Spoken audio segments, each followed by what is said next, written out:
Nakatransaksyon nag-offer di umano ng negosyong may magandang interes, inireklamo matapos mang-scam. At para sa detalye, makakasama natin ngayon sa studio ang nagre-reklamo na si Miss Jonaline Beranya ng Binyan City, Laguna, na isa naman ding former OFW. Magandang tanghali po sa inyo, ma'am. Magandang tanghali po. Sige, ma'am, pakikwento nyo. Jonaline. 2022 po, nagbakasyon po kami ng partner ko sa Pinas. Galing pong Kuwait. Tapos, bumisita po kami sa ate niya sa Nueva Ecija, sa may HN po, Kaingin. Tapos, nakilala ko po si Mary Ann Margallo. Tapos, inalok niya po ako ng business. Yung business niya po is pautang. So una po, ang sabi niya sa akin is mag-invest ako 60-40. Then sabi ko, titingnan ko po kung makakagagawan ko ng paraan, maglo-loan po ako sa Kuwait para po mabigay yung pera. Then after po nung August po yon 2022, then September po bumalik kami ng Kuwait kasi 1 month lang po yung bakasyon. Then, pinapalo up niya po ako lagi kahit madalang araw dito sa Pinas, tumatawag po siya. I-push ko na daw po, ganyan. So, ako po, nag-apply po ako ng loan sa Kuwait. Tapos, October 17 ko po siya na-receive. October 18 po, pinadala ko sa kanya yung pera kasi may limit po yung padala. So, bumagsak po sa Metrobank niya is 250,000 po muna. Magkano po? 250,000. 250. Kinabukasan po, pinadala ko po ulit yung 250,000 sa BPI niya po. So, na-receive niya po is 500,000.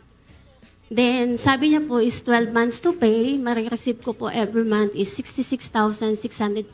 67 po. Then, pag bibigay na po siya, mag-remit na po siya ng pera, itatransfer niya po sa akin, sa account po namin yung pera na 66. Then, mga ilang months po, naipon na po yung pera. Sabi niya po, may maglo-loan ulit. So, tinransfer po ulit namin sa account niya po. So, every mag-remit po siya, sasabihin niya po, may mag-re-loan. So, wala po pumapasok sa amin. Then, sabi niya po, nitong September po, lahat po ng last payment po is nire-loan niya po ulit na 250,000. Tapos, wala pong pumasok sa amin. Pinalik po namin ulit sa account niya kasi sabi niya po, maglo-loan po.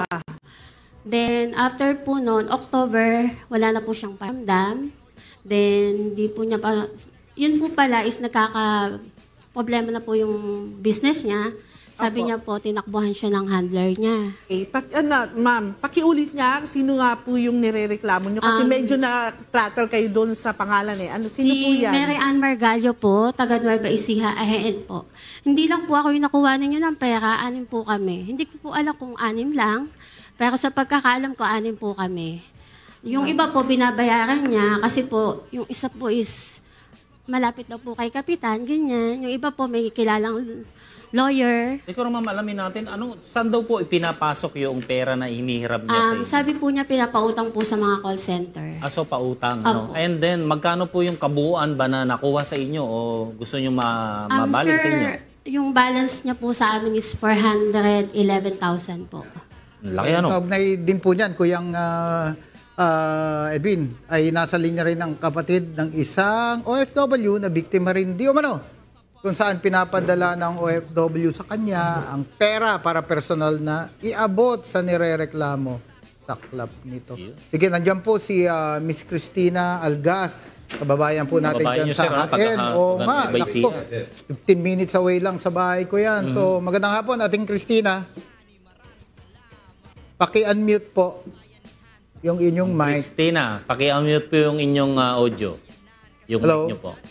Oh, medyo napuputol po tayo. Sayang, para mas Kilala nyo po, Ma'am Jonaline, itong si Cristina, no? Cristina Algas. Nakilala ko po siya nung pumutok na po yung issue na hindi na po nakakabayad. Na isa rin siya sa mga biktima. Opo. Nabanggit nyo kanina, ma'am, nakilala nyo si Miss Mary Ann, yung nirereklamo nyo, no? Paano nyo nakilala? Sino po nagpakilala sa inyo? Yung asawa po, yung partner ko po, pinsan po yung asawa niya. So, Magkamag-anak po. Bilas sa pinsan. So kilala niyo po ito, no? And then nakita niyo Nakilala ng ko lang po personal. siya nung nagbakasyon kami So, 2020. wala po tayong problema dun as to the identity and as to the location Kasi may or address. may Oo, may madaling matrace, connection. may connection. Yun lang po, yung parang nag-apply lang siya ng manager, no? Ako magmamanage ng pera nyo, tapos ngayon, Oh, pero ma'am, napakalaki nung nung nadali sa kanya, Kung no? anim sila. Kulang-kulang kalahating milyon, ano? Grabe. Ay, hindi, sir, sa kanya lang yun. Sa kanya lang yun, Kanya lang. Kalahating Oo, milyon. ang sa pagkakaalam niya, may 6 pa. Grabe. Andiyan na ba si Christina? Nakapasok na? Oo. Connected na? Andyan ba si Ma'am Christina para wala pa? Uy. Sino Ah, yan? ito, matanong ko lang din uli, ma'am, dati kayong OF. Hanggang ngayon ba Actually, sir, abroad pa rin kayo? naka-emergency leave lang po ako. Kasi po, hindi ko na po talaga siya makontak. Sumagot man po siya, galit siya. Sabihin niya po, kahit sunugin niyo ako ng natatayuan ko, wala ko ibabayad. Hindi ko nga alam kung babayaran ko Yan ang kayo. galit. Yun po yung sabi niya. Ay, nako. Nakapagpadala na po ba kayo ng demand letter or naipabarangay niyo po na po ba ito? Opo, last Wednesday po, lumuwas po ako ng Nueva Ecija. So Thursday, kasi piyesta po doon. So Thursday po, pumunta ako ng barangay. Fiesta pala ron, sir, ha? Hindi kayo.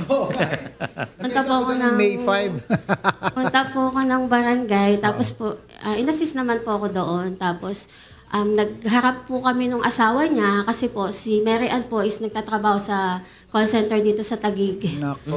So, alam po nung asawa niya na nagko-complaint po ako. Ang sabi po nung asawa niya doon, kaya hindi ako binabayaran, kasi po, tinawag ko daw siyang scammer. Kasi po nga po, pag nagpapaala po ako, sasabihin niya ayaw po, matatawag ng kahit scammer. sunugin Eh, mo ano ako sa tawag sa kanya? kinatatayuan ko, wala Oo. ko ibibigay. Alright. Matetreten po talaga ako. Oo, So nakikinig. nakakapagsalita po ako ng minsan di maganda. Siyempre, pera mo yun eh. Nakikinig po, lang po, Ma'am Jonalyn, nakikinig lang si Ma'am Christina, pero hindi makapasok yung audio niya eh. But para sa kalaman ninyo, at sa mga kasambahay din po nating susunod sa atin, no? Sinubukan pong kontakin na ating action center, yan sila Mary Ann. At through call and text yung ginawa natin, pero wala po itong naging pagtugon. Para naman po kay Ma'am Mary Ann, kabayan, ating, bukas po ang ating action center 24/7 upang ipahayag ang inyong panig. So tawagan niyo po kami ha. At kaugnay dyan, para matulungan tayo ng lubos nandito si Kapitan Berlin Bisda, ang chief ng admin RACO 4A. Yan. At nandyan din si Captain Mark Lester Diaz. Dayan, dala-dalawa na yung resource person natin para tuluyang matulungan na kayo, no? So magandang tanghali, Captain Bisda and Captain Lester Diaz. Sir, good afternoon po, sir. Magandang hapon po. Ayun. Tagapaginig mo. Ayan, suki natin to, no? So, nadinig nyo naman yung problema nitong si Ma'am Jonalyn. Ano po ba yung maitutulong natin dito sa kanila? Yes po, sir. Actually po, beforehand kanina po, pinatawagan po natin sa ating duty investigators si ma'am. At yun na po, tinanong po yung mga details complete din po. In-advise po sa kanya na kung may oras po, magpunta po sa ating opisina dito po sa Cap Vicente Lim, sa Calamba, Laguna po, sir. Yun. Kasi meron naman tayong may paper trail din tayo dahil sabi ni Ma'am Jonalyn, through bank, yung kanyang pagbabayad umabot ng kulang-kulang 500,000, ano? So at least may mapagsimulan yung mga investigator na. Ni-reloan ulit. Okay, so nadinig nyo ma'am, kailangan lang natin dalhin yung mga ebidensya, yung mga screenshot, yung mga messages nyo. Yung deposit slip. At saka yung deposit slip, nasa inyo pa rin ba? Opo, sir. Nasa Yun. akin po. Lahat po ng papel tsaka combo po namin. Nakaprint po.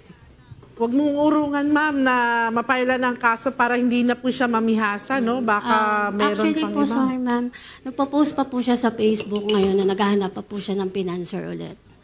So, Okay. Paano siya nanghihikayat? Meron ba siyang nire-representa na kumpanya? wala po. Sarili niya lang po. Sinasabi niya po may handler siya. Tapos 50-50 po yung ganun po. Ayun. Sige, bahala ang cybercrime dyan, sila Captain Bisda and Captain Diaz para mag-cyber patrol, sir, doon sa... But maraming na tayong nadaanan na ganito na mga OFW na naglo-loan Captain tapos Diaz. pinapahiram sa iba. Ayun, sige mga kuyang, ate, siguro kausapin din natin si Captain Diaz, no? mula po dyan sa Haen, kapitbahay namin. Verified ba yung tao dyan sa AOR nyo, Captain Diaz? Hello? Paki-unmute, Captain Diaz. Oh. Oh, medyo mahina. Ayan. Po na tagapaglit po na sumublok agad.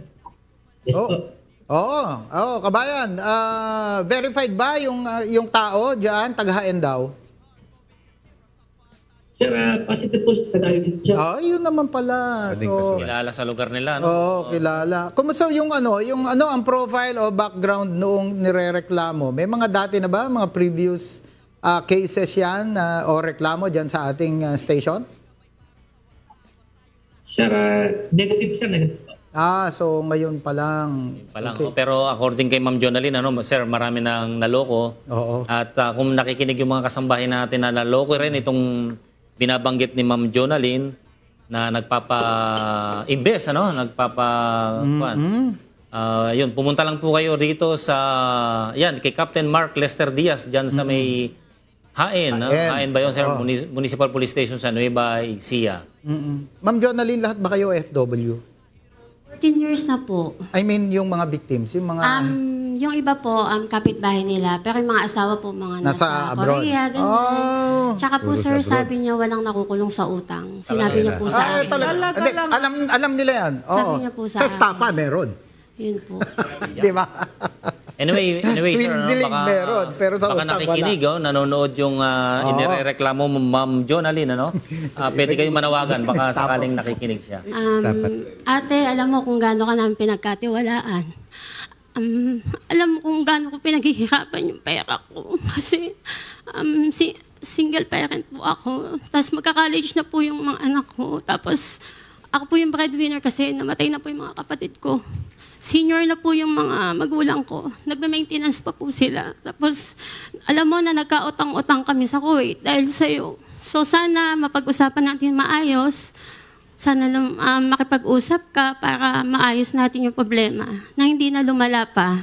Kasi kapalit nitong pag-stay ko sa Pinas, wala na akong babalikan trabaho sa Kuwait. Masyadong naging emotional si Ma'am, Siyempre nga naman, napakalaki ng pera Kasi na... po sir, nag-email na po sa akin yung company ko na pag na-late po ako ng balik, terminate na po ako. Okay. Sige, yun na nga. At mabuti nga, nandito yung ating mga resource person para matulungan. Hindi lang kayo, pati yung mga ibang naloko na nanonood nga ngayon, na pwedeng magsama-sama kayo at para isahan na lang din yung ating pagpapail ng complaint, dito sa nirereklamo niya na si Miss Mary Ann Margallo, na taga Nueva Ecija. Okay, so... Salamat po sa Sige ma'am, matawag ko kayong mag-alala. appreciate ko po. Maraming salamat din sa pagtitiwala dito sa aming programa at huwag kayong mag-alala, tututukan natin yan. Asikasuhin kayo ng Action Center na makonect doon sa ating mga resource person para sa karagdagang mga instruction kung paano natin maipapail yung complaint na yan. Opo sir, salamat po para po hindi na rin po siya kuha pa po ng pera sa iba kasi kawawa naman po. Ayun. Naluloko niya po eh. Kayang wala sila attorney para na tanong natin. Oo nga sir, advisean ko sana yung sinasabi ni attorney na yung pagpapail sa small claim, pero mas maganda sana kung si attorney nandito. May mga paraan naman niya, at least mabawi, di ba? Oo, sir. Not all yung... Ang kagandahan nito, sir, at least matitrace nila, nandun lang kilala naman. nila, kababayan nyo ngayon, Tama, sir. Kaya Ma'am Mary Ann, tama, walang nakukulong sa utang, pero kung may panloloko, estafa o swindling, meron. Tignan Ito rin natin. sir, nire-require din po natin ang chief admin ng RACO 4A na mag-submit po ng kanyang after activity report o Mga video at saka picture, Yes. Yung pag-a-assist nila rito Pag-a-assist niya sa ating sa mga complainant natin, at saka doon sa isa pa na hindi natin si Christina. madinig dahil lang sa technical siguro na issue. Sayang, si Christina. Alright, Christina Algas from Haen. Sa Yun susunod lang na lang po. po. Muling paalala rin sa ating mga OFW Oo. na wag agad magtitiwala when it comes to money. Correct. Magbo-volunteer na magmamanage ng kanilang mga finances. Nako, ugaling i-verify po daw ang pinapapasok na mga mga investment. Oo. Basta wag magtitiwala kahit kanino. Alam niyo As sir, in. napansin niyo sir, 'di ba? Halos halos araw-araw puro problema na dinidiscuss natin Oo. dito yung mga scam, ano. Pera, online Pero ang sabi scam. naman sa atin ng taga-ECG, talagang ang solusyon lang diyan ay paalala lang talaga, Awareness. no? Awareness sa mga nanonood sa atin. Kaya hindi kami magsasawang ipaalala sa inyo at bigyan ng katugunan yung mga problema ng mga nai-scam diyan. Okay po. Tama. Alright. Sige, yun na nga. At thank you sa inyo, ma'am, ano, sa pagpunta rito sa amin. Salamat po ng Oo, marami po. oo. Nag-walk-in lang po ako kahapon, tapos dito na po ako. Pwede po Sobrang yan thank you kahit po. na basta magpunta lang kayo rito sa aming opisina at dito sa programa namin. 24/7, maging yung opisina ko, ma'am, pwede yan. Yan. Salud sa ating Action Center. Oo. Okay. So, again, Captain Bisda and Captain Diaz, maraming salamat din sa inyo.